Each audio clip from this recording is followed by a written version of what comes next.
प्रस्ताव पास हुए हैं। जाति जनगणना के जितनी आबादी उतना हक के 80 के दशक में दिल्ली प्रदेश कांग्रेस कमेटी का डॉक्टर सेल का अध्यक्ष था। ठीक है, 1992 में जो ये नरसिम्हा राव जी की जो नीतियाँ आई, जो शिक्षा के खिलाफ, दलितों पिछड़ों के और सब चीज़ निजीकरण और सारी चीज़ जिस तरह से उन्होंने शुरू की, मेरा दिल टूट गया और मैंने 1992 के बाद कभी मुड़ के नहीं देखा कांग्रेस में। लेकिन बीजेपी और आरएसएस का कभी स्टैंड नहीं रहा, आज भी नहीं। संविधान कभी भी ये संघी लोग एक झटके में ख़त्म नहीं करेंगे, क्योंकि विद्रोह हो जाएगा, इन्हें पता है। संविधान भी डेथ बाय 1000 कट ये लोग करने जा रहे हैं। नीतीश कुमार और जेडीयू का नामो निशान मिटा दिया जाएगा। इस सिर्फ विधानसभा चुनाव तक उनकी यूटिलिटी है, रखा जाएगा। उसके बाद अब नामो निशान नहीं रहेगा जेडीयू। नीतीश कुमार जी अगले मुख्यमंत्री नहीं होने जा रहे, बदलाव चाहते हैं और राहुल गांधी में उनको उम्मीद का सूरज नजर आ रहा है। और ये हिल रहे हैं अंदर से, जो मनवादी ताकतें, जो आरएसएस है, जो बीजेपी है। संविधान सुरक्षा सम्मेलन के शिल्पकार डॉक्टर अनिल जय हिंद हमारे साथ हैं, कांग्रेस के नेता भी हैं। और राहुल गांधी 2 महीने के अंतराल पर तीसरी बार पटना आ रहे हैं। दूसरा संविधान सुरक्षा सम्मेलन हो रहा है। सर, लोग कह रहे हैं कि ये चुनावी साल है, इसलिए आप लोगों ने एक्टिविटी बढ़ा दी है। देखिए, ऐसा है कि एक्टिविटी कोई चुनावी साल की बात तो है ही नहीं। हम तो लगातार, आपको पता है, हर 15-20 दिन में एक संविधान सम्मेलन देश के किसी न किसी कोने में करते रहते हैं। और बिहार तो सामाजिक न्याय की धरती है। जिस तरह के भी आंदोलन शुरू होते हैं सामाजिक न्याय के, बुद्ध की धरती है, तो यहाँ करना ज़्यादा जरूरी है। बल्कि ये छूट रहा था हमारा पहले, ठीक है, और हम पिछली कमी को पूरी कर रहे हैं। पटना में हमने किया, उसके बाद जगलाल चौधरी जी का हुआ, और अभी ये होने जा रहा है। और हम चाहते हैं कि बिहार के कोने कोने में इस तरह के कार्यक्रम करें, कम से कम और 4-5 करें हम इस तरह के कोने कोने में इसी साल।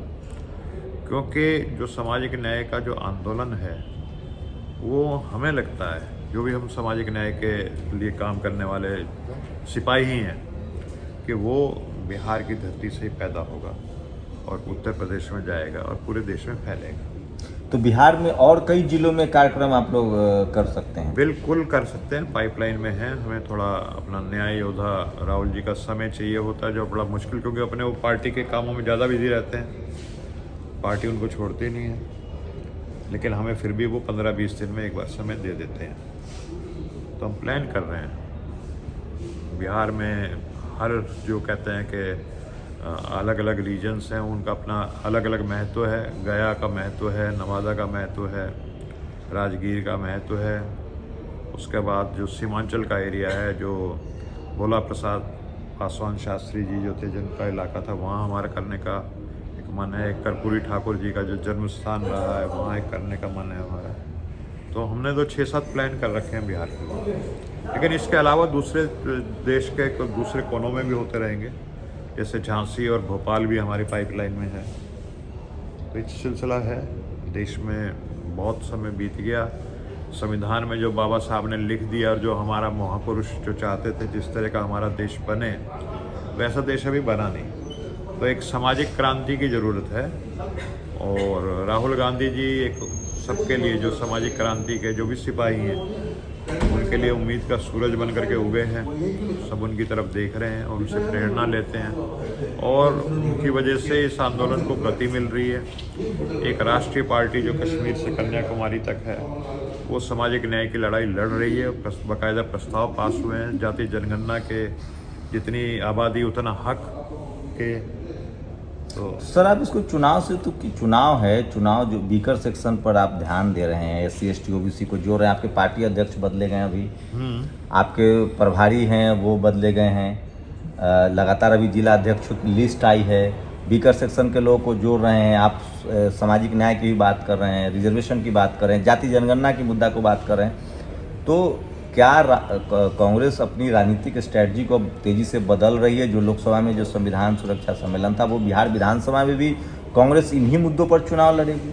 नहीं, आप देखिए, ऐसा है कि हम ये नहीं कह सकते बदल रही है। कांग्रेस हमेशा से सामाजिक न्याय के मुद्दे पर रही।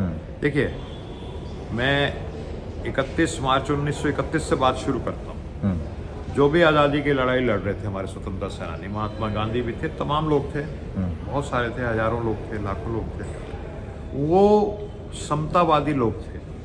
इस देश में दो धाराएं हैं, एक तो विषमतावादी है, एक समतावादी है। विषमतावादी यानी मनुवादी, जो जातिवाद में विश्वास करते हैं, वो चाहते हैं कि इस देश की सारी धन संपत्ति, सारा मान सम्मान, सारी ताकत चंद मुट्ठी भर लोगों के हाथों में हो जाए। और जो समतावादी लोग हैं, इक्वलिटी को चाहने वाले लोग हैं, वो चाहते हैं कि सबको आगे बढ़ने का मौका मिले, सबको बराबर का मान सम्मान मिले। 31 मार्च 1931 को कराची में कांग्रेस का अधिवेशन हुआ। उसमें प्रस्ताव पास हुआ कि जब भी ये देश आज़ाद होगा, ऐसा संविधान बनाया जाएगा जिसमें सबको बराबर का हक मिलेगा, क्योंकि उस समय ऊंच नीच बहुत होती थी जाति के आधार पे। ठीक है, जमींदार कौन है, बड़ा बाबू साहब कौन है, ये बातें थी। तो उस समय आप 31 मार्च 1931 का आप समय ऑलमोस्ट 100 साल पहले किस तरह का हमारा समाज था, तब कांग्रेस ने बड़ा क्रांतिकारी ये प्रस्ताव पास किया था।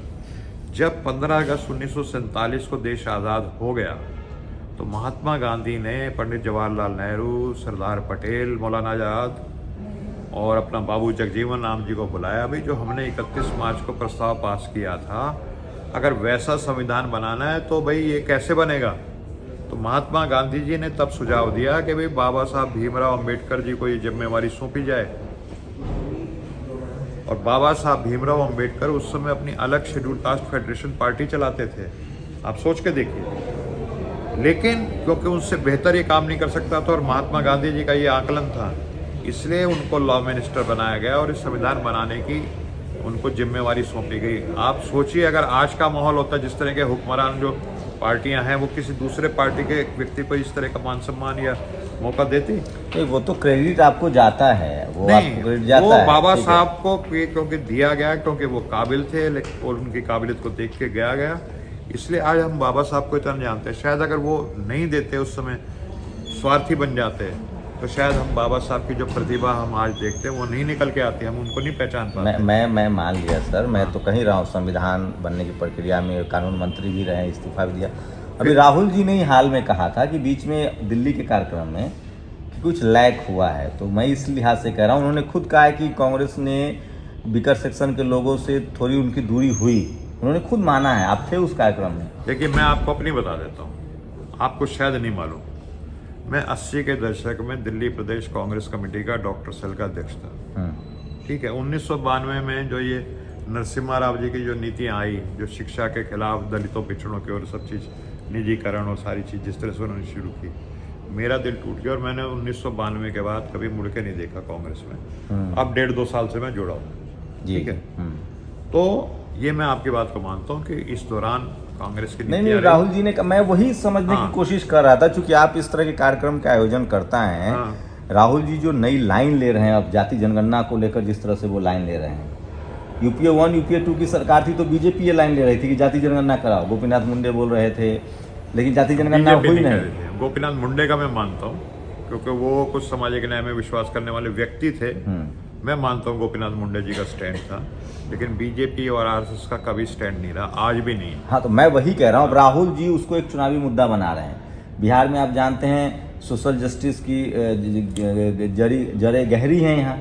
तो राहुल जी जो अब बोल रहे हैं, जाति जनगणना बोल रहे हैं, रिजर्वेशन का कैप हटाएंगे, तो इसका मतलब वो एक एग्रेसिव तरीके से इस पर बात कर रहे हैं।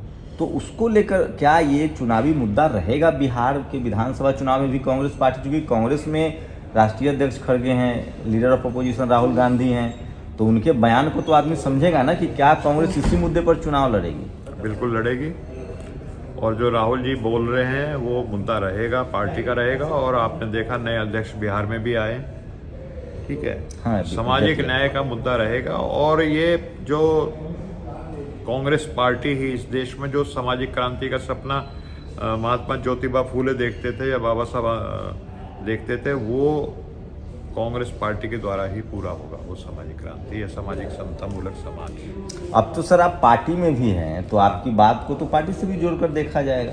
हाँ, देखिए, बिल्कुल देखिए। तो क्या, क्योंकि चुनाव है तो आपको लगता है कि अभी भी संविधान को खतरा है? अब तो बीजेपी पहले लोग 400 कह रहे थे, अब तो 240 पर रुक गए।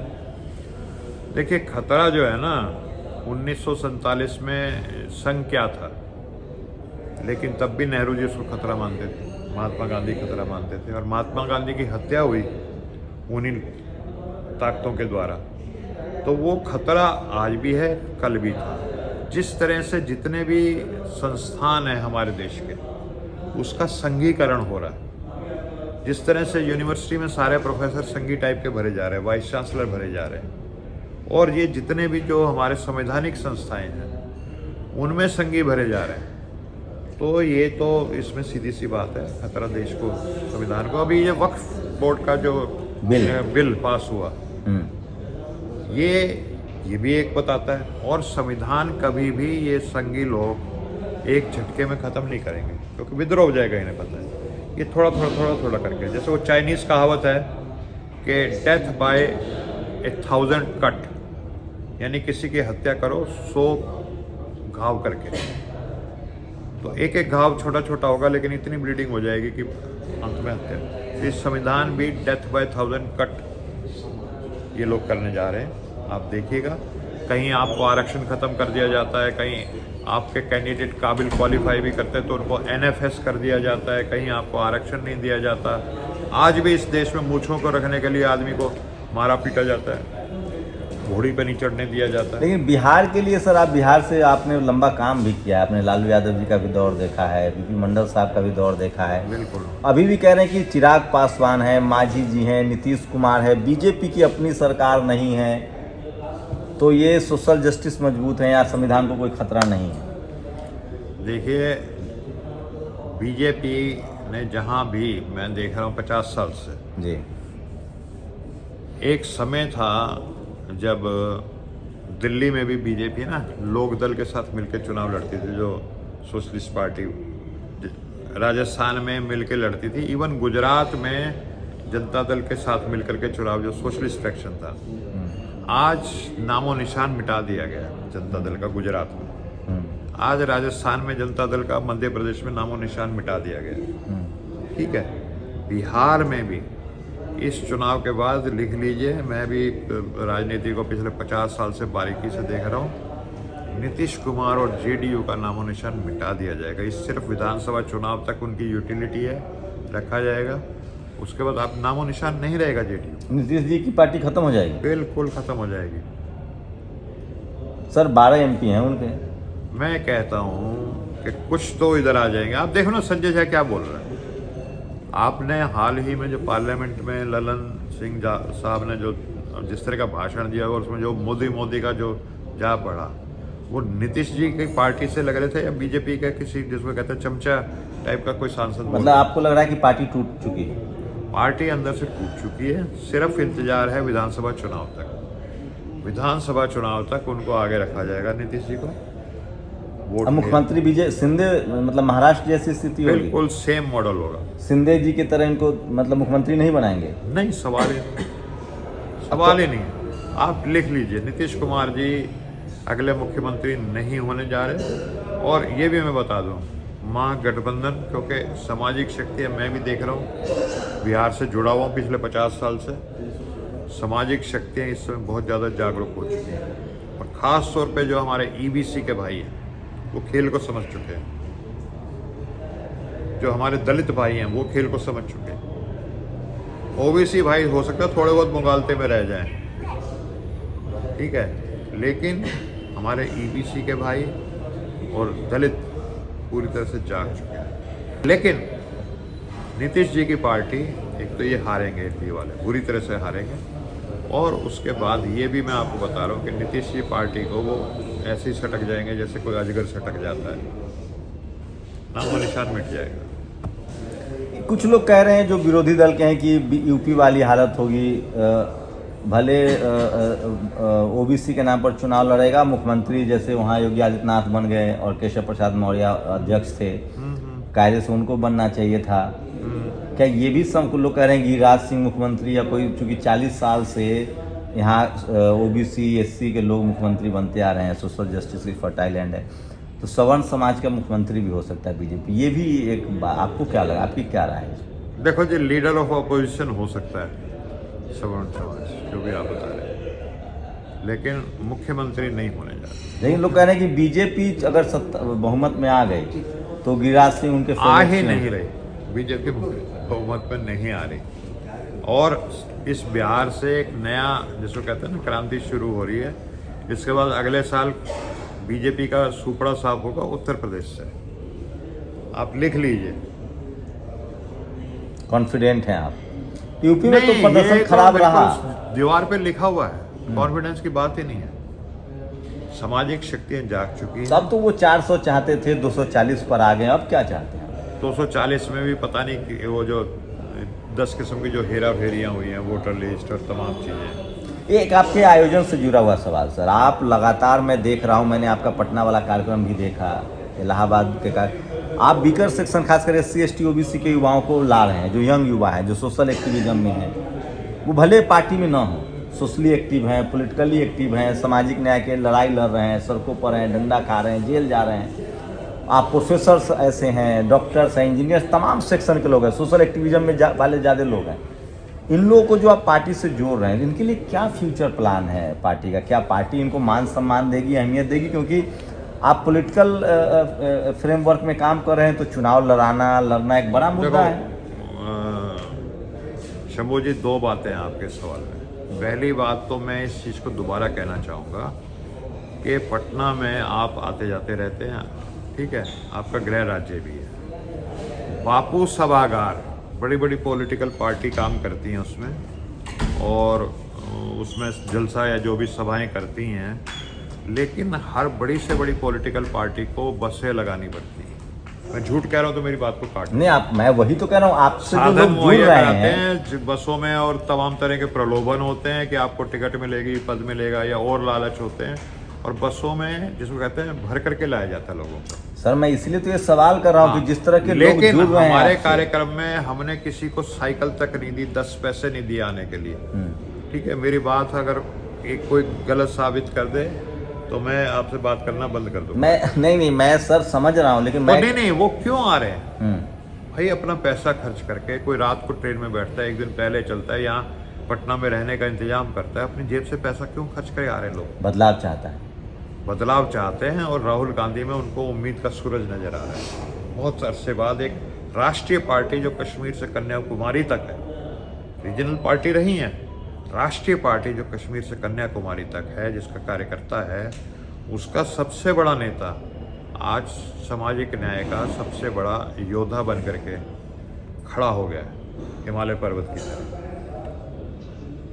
और ये हिल रहे हैं अंदर से, जो मनवादी ताकतें, जो RSS है, जो BJP है, ये हिले पड़े हैं। राहुल जी एकदम श्योर हैं कि हमको सोशल जस्टिस के मुद्दे पर आगे बढ़ना है। अब चुनाव में ये पार्टी का एजेंडा रहेगा, ये पार्टी का मुद्दा रहेगा। देखो, मैं 50 साल से सोशल जस्टिस के लिए, BP मंडल जी जब अध्यक्ष भी नहीं थे बैकवर्ड क्लास कमीशन के, तब से उनके साथ काम किया, लेकिन मुझे अपने से 100 गुना ज़्यादा कॉन्फिडेंस आज की डेट में राहुल जी को कि वो सामाजिक न्याय के योद्धा हैं, हमसे ज़्यादा कमिटमेंट है उनकी। तो सोचिए, मैं फिर कह रहा हूँ, एक बड़ी लकीर खींचने की कोशिश हो रही है। ये तीसरी बड़ी बैठक है राहुल गांधी की पटना में। अनिल जैन साहब है, इनकी एक अपनी आइडेंटिटी रही है, इन्होंने BP मंडल साहब के साथ काम किया है OBC कमीशन को लेकर।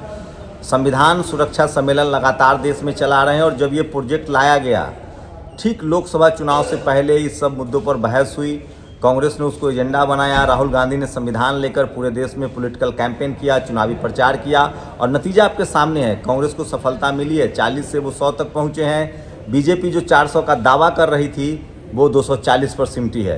बिहार में विधानसभा चुनाव भी है, राहुल गांधी की लगातार संविधान सुरक्षा सम्मेलन हो रहा है, वो लगातार SC ST OBC के जो संवैधानिक अधिकार हैं उस पर बोल रहे हैं। बिहार में प्रदेश अध्यक्ष बदले गए हैं, प्रभारी बदले गए हैं। आपको क्या लगता है, क्या ये जो बड़ा मुद्दा कांग्रेस उठा रही है, उसको लेकर आपकी क्या राय है? क्या अब राजनीति जो है वो SC ST OBC, किसान, अल्पसंख्यक, जो गरीब हैं, उनके मुद्दे पर लड़ा जा रहा है? क्योंकि बीजेपी जिस तरह से सत्ता में आई थी, शुरुआत में उन्होंने नौकरी का वादा किया था, लेकिन सरकारी नौकरियां खत्म हो रही है, महंगाई खत्म करने का वादा किया था, महंगाई बढ़ रही है, बेरोजगारी बढ़ रही है। तो क्या अब धर्म की राजनीति अपने ढलान पर है और फिर से सोशल जस्टिस की राजनीति आगे जाएगी? आप लोग की राय क्या है, अपनी प्रतिक्रिया जरूर दीजिए। शुक्रिया सर हमारे साथ समय देने के लिए। और 7 अप्रैल को राहुल गांधी की पटना में कृष्ण मेमोरियल हॉल में फिर से दूसरा सबसे बड़ा संविधान सम्मेलन, सुरक्षा सम्मेलन बैठक होने जा रही है। आपकी क्या प्रतिक्रिया, अपनी प्रतिक्रिया जरूर दीजिए। शंभू कुमार सिंह, नेशनल दस्तक, पटना। दस्तक की आपसे गुजारिश है कि अगर इसको बचाना चाहते हैं तो नेशनल दस्तक को सब्सक्राइब करने के लिए रेड कलर के सब्सक्राइब बटन को दबाएं, फिर बेल आइकन की घंटी दबाएं। नेशनल दस्तक को बचाने के लिए बहुत जरूरी है कि हर खबर को शेयर करें, लाइक करें, कमेंट जरूर करें।